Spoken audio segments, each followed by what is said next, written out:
The chase is on. Against a shoal of jacks, too fast for a lone sea lion to catch.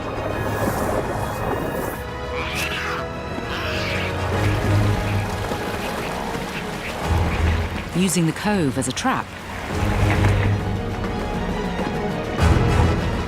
they run the fish aground.